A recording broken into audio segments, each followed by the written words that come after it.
Hockey हमारा कौमी खेल है। बचपन से यही पढ़ा है ना हमने माशरती उलूम की किताब, मतलब कि पूरी सेंटेंस ही होना चाहिए कि हॉकी हमारा कौमी खेल है, लेकिन फुल स्टॉप।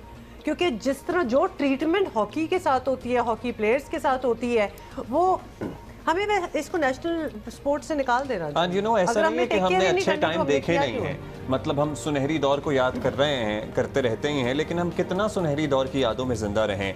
जो वैसे इस वक्त कौम और हॉकी का हाल कुछ ज़्यादा मुख्तलिफ नहीं है, जितना अफसोस किया जाए इस पर कम है। इंडिया को देखें, साथ साथ ही दोनों टीमें चल रही थी कुछ अरसा पहले तक, अगर एक डेकेड पहले की बात करें, और उसमें अब इंडिया की परफॉर्मेंस इतनी आगे निकल गई है। पाकिस्तान हॉकी के लिए मेरे ख्याल से इससे बड़ा डिस्गस्टिंग डे नहीं होगा। जो हमारी गवर्नमेंट है, जो स्पोर्ट्स बोर्ड है, सर ये तो सो जाते हैं, फिर कोई हमारे पास एक्शन प्लान नहीं है।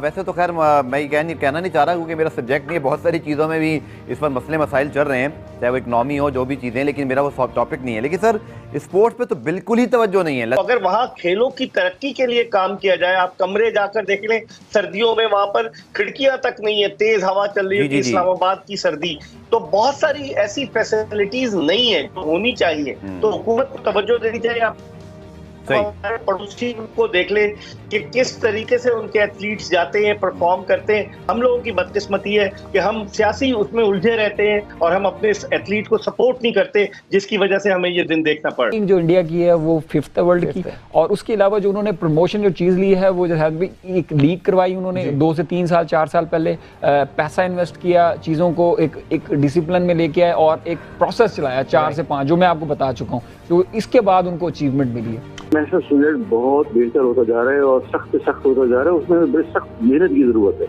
तो अब हमें यही सोचना चाहिए कि हम एशिया की लेवल पे 4थे नंबर पे आए या 3रे नंबर पे आए या फाइनल खेला। हमें सोचना ये है कि हमारी टीम इस काबिल हो कि वो इंटरनेशनली कम से कम पहले 8 में आए। तो उसके लिए हमें बहुत मेहनत की जरूरत है। जैसे अब भारत को देखें कि वो चंद महीने पहले वो 3रे नंबर पे। आप समझते हैं शफीक भाई कि जो टैलेंट आपके दौर में था वो अब भी है हमारे पास, हम वर्ल्ड चैंपियन दोबारा प्रोड्यूस कर सकते हैं? देखिए, मैं ये समझता हूँ कि बिल्कुल टैलेंट है, लेकिन लोग चले गए क्रिकेट की तरफ, कबड्डी की तरफ, ज़्यादा लोग उस तरफ चले गए। ये हमें इस पे।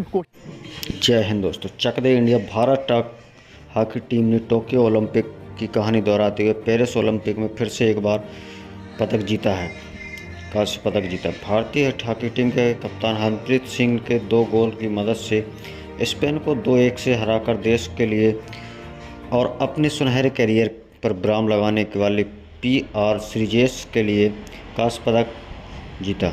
जीत के बाद श्रीजेश को कंधे पर बैठाकर मैदान का चक्कर लगाने वाले कप्तान हरप्रीत सिंह के साथ ही टीवी के सामने नज़र गड़ाए बैठे करोड़ों भारतीयों को भी आंखें नम हो गईं। ओलंपिक पदक के साथ ही विदा लेने वाले श्रीजेश जीत के बाद गोल पोस्ट के ऊपर आकर बैठे तो अपने जज्बात पर काबू नहीं रख सके। भारतीय हॉकी टीम के इस शानदार पर पंजाब के CM भगवत मान ने 1-1 करोड़ रुपए देने का वादा किया।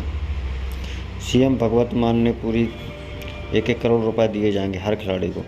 जर्मनी के हाथों सेमीफाइनल में मिली हार का गम बुलाकर 1.5 दिन बाद भारतीय टीम फिर से US स्टेडियम में उतरी, और तो हर खिलाड़ी एक ही लक्ष्य पर था, खाली हाथ नहीं लौटना। 1 गोल से पीछे पिछड़ने के बाद वापसी करते हुए भारत ने दूसरे और तीसरे क्वार्टर में फाइनल करने के बाद सिर्फ जीत दर्ज की, बल्कि पेरिस में ओलंपिक में कल पहलवान विनेश फोगाट को फाइनल से पहले अयोग्य करार दिए जाने से देश भर में छाई मायूसी को दूर करने के लिए भी प्रयास किया गया।